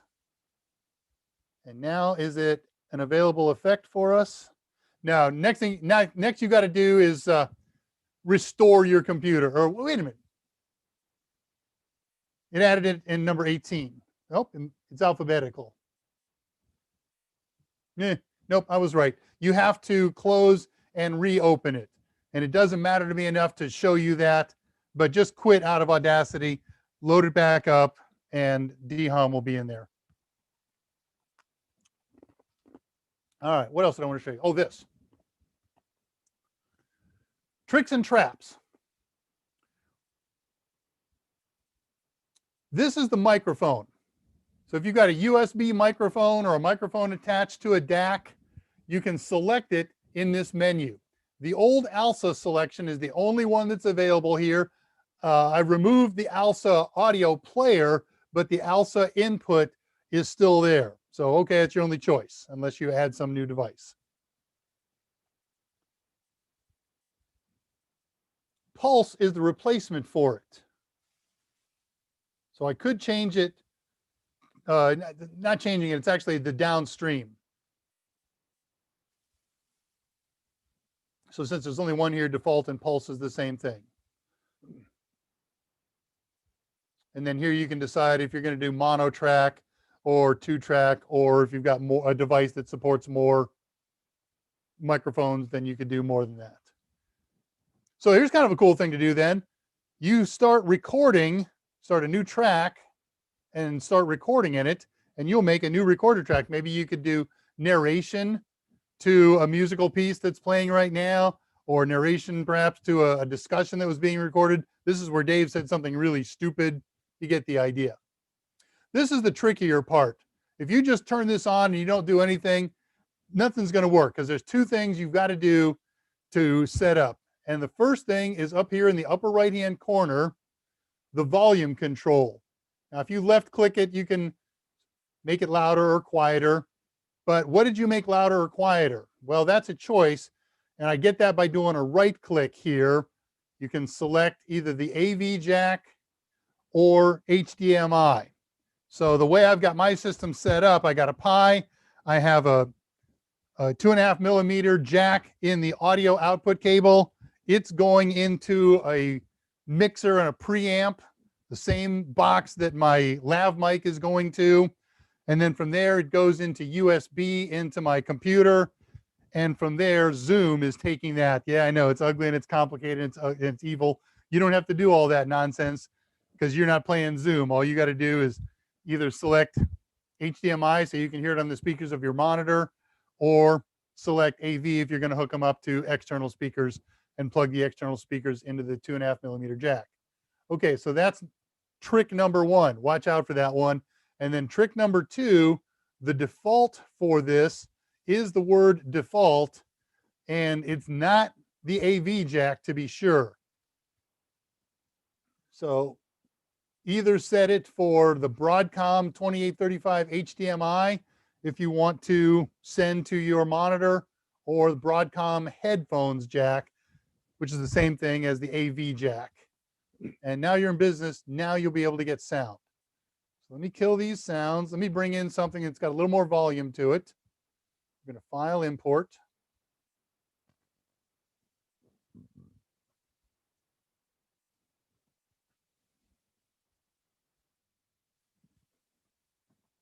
So this is those same two tracks, but they've been mixed up a little differently. They got a little more volume. Okay,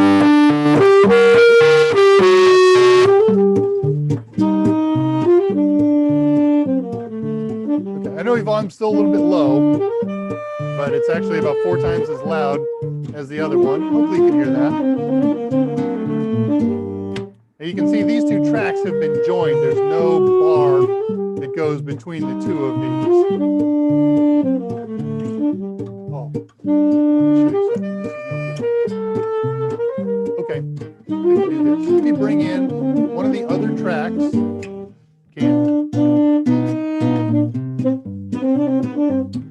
I saw back channel motion. Let's see where it went.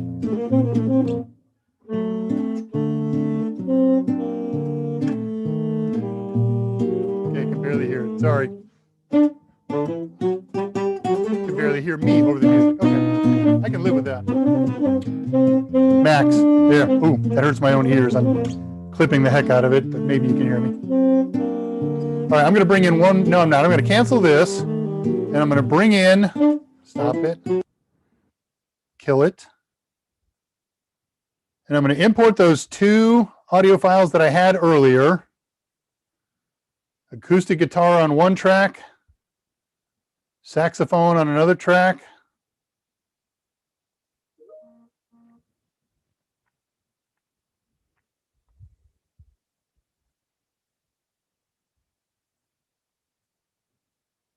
Yeah, I know I'm clipping. I'm fixed that. There we go. The clipping is gone, but now my volume is down. Goes with life. It's a complicated setup, all right? But here's what I want to do. Just one simple thing. We're going to play these two tracks, and they're very quiet. I know. Max it to the best of my ability. Yeah, it's tinny and it's horrible. But here's what's cool. I can mute one track or many tracks just to hear what I've done with this. Guess I can mute them all. Nothing, of course. Let's unmute this one. So you can play tracks solo. Boy, that is so low, I can't even hear it in my headphones. All right, you get the idea. As I said, I'm not going to turn this into a full Audacity class. I want to show you some of the things you can do with it. Now, you've done it. You've made all your changes here. I've edited this, and I changed the pitch. And I got rid of the clicks. And I did this, and I changed this, and now I'm all done with it. Well, what do I want to do with it? Two things. First of all, you're going to save the project. By saving the project, every step that you made and the order that you made them are preserved. And every track that you loaded and modified is preserved.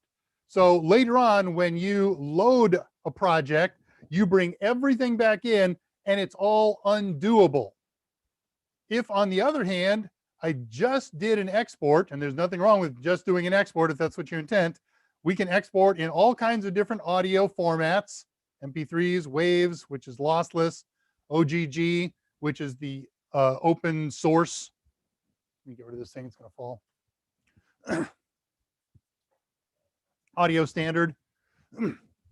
Then cool.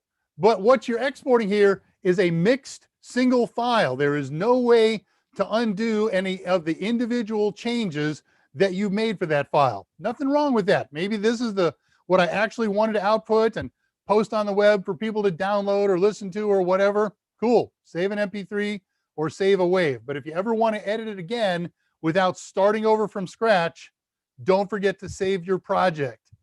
You can save project as. That's just like giving it another name. It's a copy of it. We can apply chains. That's chained sets of effects. That gets kind of fun, but way above and beyond. All right, that's as far as I want to drag this thing out. You close this. If you close it and you didn't make any saves, he'll prompt you to save the project. No, I'm not saving this project.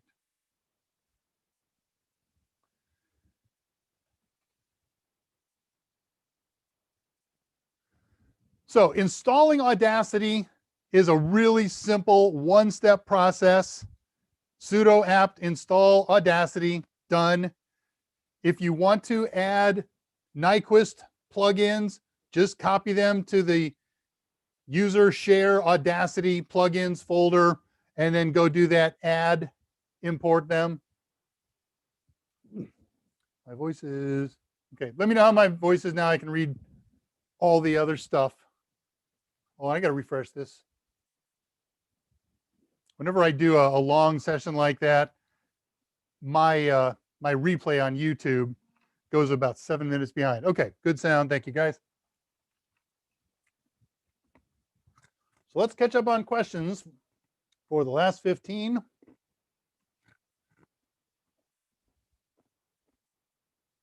Oh my goodness, we're all the way back to QR. All right, I'm going all the way back to on the hour here. I'm going to speed through these. If I miss anything important, post it again. Or if you think I'm going to miss it, go ahead and post it again. QR would be on the table at our club so people could scan it and log into the designated cam of their stand. Interesting. I'm thinking about that. I'm going to take that as a project along with you.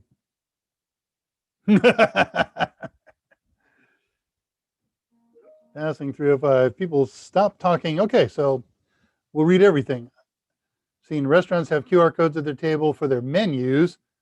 Right, so those are typically links to an HTML page or a graphic. But again, there's going to be some web address. But yeah, why not? I think that the first step here in the research is if there's native input of QR code in VLC.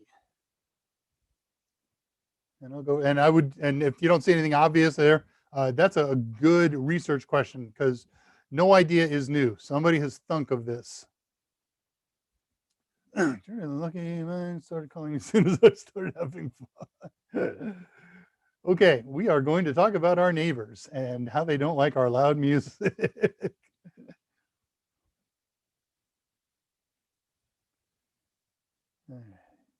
Saw the Grounder. I love Hungarian dance. I listen to it while cooking. God, I have so many mental images and I'm not going down any of that road. So you should be Hungarian dancing while you're cooking, though. That would be cool. A little goulash, a little, what my Czech grandma used to call pig in blanket. Now is the time for Scott to fill in dead air. Yeah. Now, I should photograph this setup for you. It's just so messy. I got so many wires piled up here. And that was part of the problem is one of the wires wasn't right. I'd run it all week, but I disconnected it for something project last night and I didn't reconnect it this morning. Yeah, Brahms did play that alto sax. It was pretty impressive. Dang thing hadn't even been invented yet, so he was totally on top of it.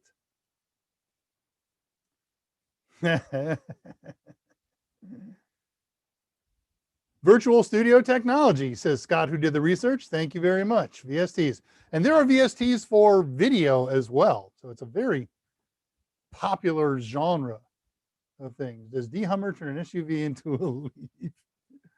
No, it just knocks the range down to 7 miles. Reading questions. Publisher meeting right after drama. Yes, at 4 o'clock. He's got 11 minutes. And given all the work that they've done and where they're winding up today, I suspect the only thing they're going to do is the publisher is going to say, I need your home address to send you a bottle of Dom.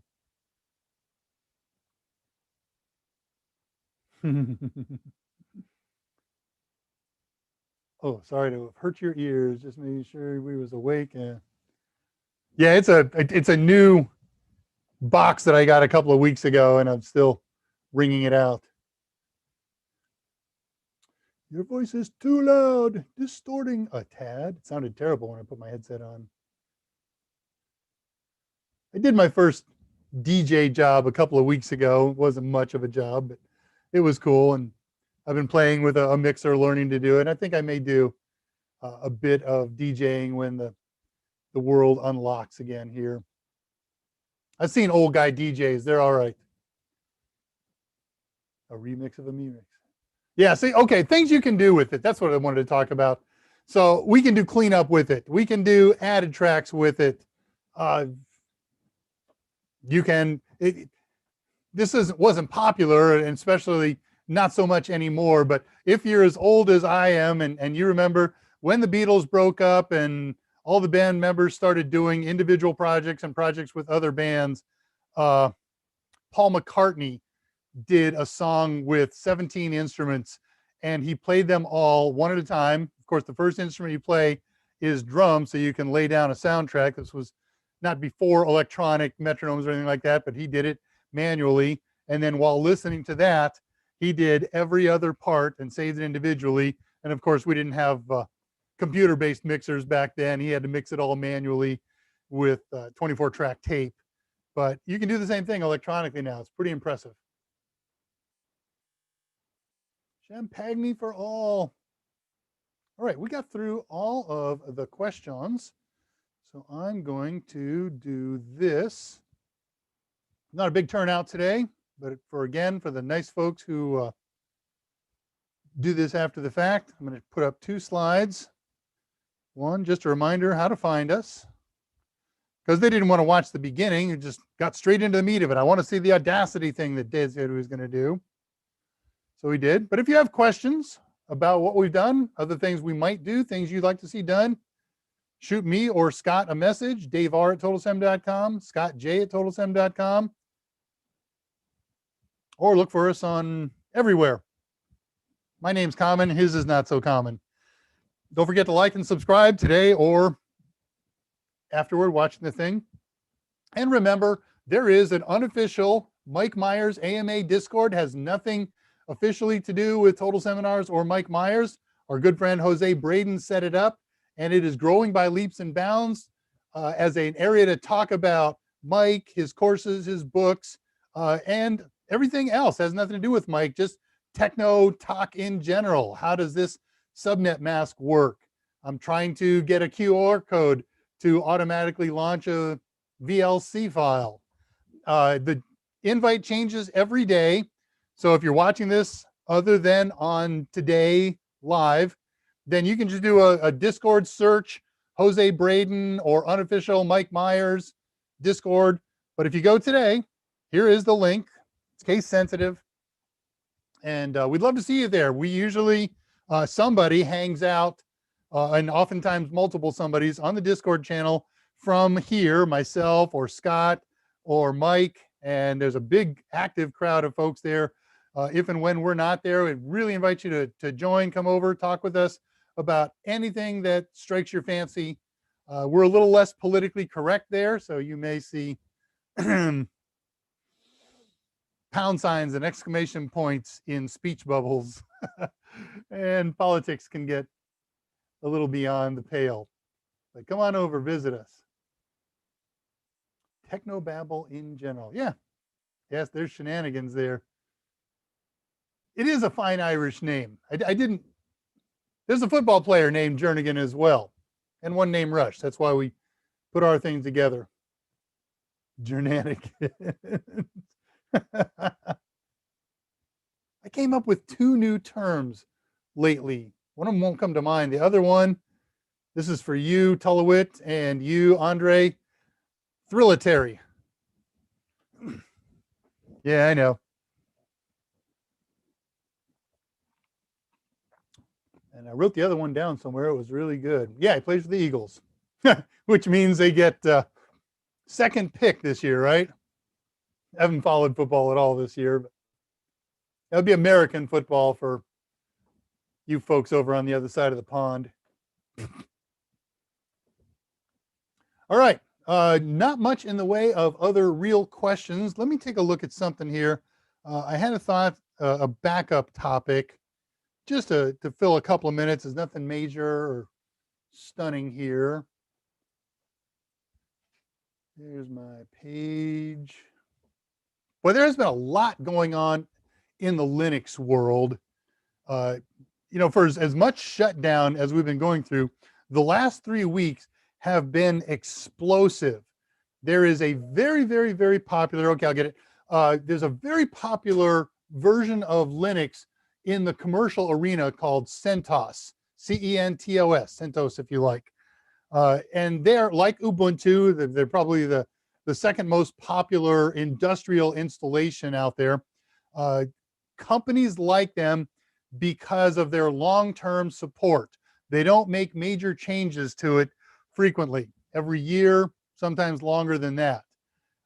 And they announced a rolling change 2 or 3 weeks ago. So whenever an update comes out, they're going to roll that change in right away. And that has huge implications for companies that are running their world on this. And Twitter explodes and companies explode at the company that runs CentOS. And CentOS didn't back down. They said, sorry, for our purposes, this is a much better thing. So after enough screaming, they said, okay, tell you what, we'll do another long-term support version, kind of like old CentOS. But it's really kind of interesting. Take a if you're at all interested in Linux, just do a little Google search on CentOS. It's all top of the Linux news stuff in the last couple of weeks. Got a good article here. Heroic Games Launcher, a new unofficial Epic Games store for Linux. It's in the works, but gamers for Steam. Okay, thank you, Michael.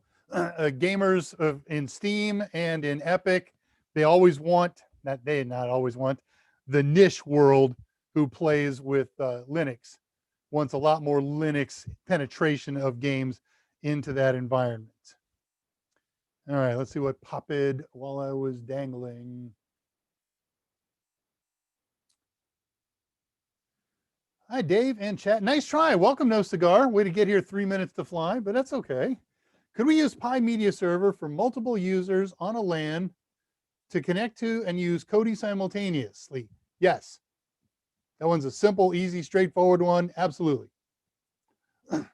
I did your LibreLex setup on Pi 4, but just thought it'd be cool. Yes, so multiple people can log into that Kodi setup and use and watch whatever they want. Now, I don't know how well Kodi's going to perform on a box feeding multiples. Technically speaking, it's not a problem.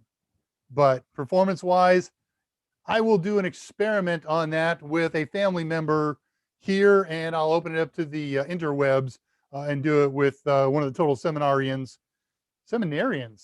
Never even thought about that. 10 years with this company that just came to me. And see what happens if we try to pass this over the net. All right, well, we're in the wind down zone. Reminder, we have special discounts, 50% off Total Sims for A+ and Net+, Total Sims Tester for A+, Net+, Total Tester and Sims bundles for A+ and Net+, and Total Tester for Sec+. 50% off. The code, Scott will probably type it in again. I'll throw it up on the screen one more time. Or I won't. It disappeared. Oh, there it is. AMA Weekly Special. Go in, grab yourself a pile of loot, help Mike pay for his haircut, and use the code 010421, January 4th, 21st, good through January 10th. All right, well, I have never wound it up early, but it's only 1 minute, so I can live with that. A couple minutes to clean up after we get done here, and then I will head over to Discord. Only 20 seconds early. I can vamp for 40 seconds. In the meantime, by email, on Discord, whatever, throw me your ideas on Kali and Linux Plus, what you think we can do either with Mike's AMA or on this EMA. I can't do a full-blown thing in any kind of short order. it'll take me 6 months to put together a full-blown class. But if there's something, in particular, I really want to know about this piece, we can look into it and perhaps develop a reasonably quick presentation on it. So Mike is due back on regular schedule on Monday, 2:00 Central Time, likewise Wednesday, and I will see you again on Friday. Scott will have that project off his plate, so I expect him to join us. Hope you saw Scott and Mike this past Wednesdays talking about monitors. For me, absolutely the best stream that Mike has ever done since we started this project. Loved every second of that. So till Monday when we see you again, Mike, everybody have a good and safe weekend, good weather, be safe, be healthy, and have fun. Good night.